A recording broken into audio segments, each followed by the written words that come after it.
تاریخ کا سینہ چیر کر لائی جانے والی نسل نو کے لیے نایاب داستانیں خاموشی بہترین ساتھی ہے۔ دوستو اگر آپ کو ویڈیو اچھے لگے تو ویڈیو کو لائک اور چینل کو سبسکرائب ضرور کر دینا۔ راہب نے کہا اس کا واقعہ کچھ یوں ہے کہ ایک شخص نے سیلاب آنے کی جگہ اپنا گھر بنا رکھا تھا۔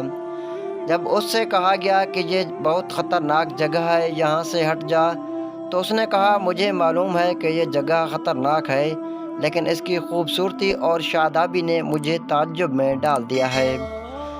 اس سے کہا گیا کہ تمام رونقیں اور خوبصورتیاں زندگی کے ساتھ ہیں، لہٰذا اپنی جان کی حفاظت کر اور اپنے آپ کو خطرے میں نہ ڈال۔ اس نے کہا یہ جگہ ہرگز نہیں چھوڑوں گا۔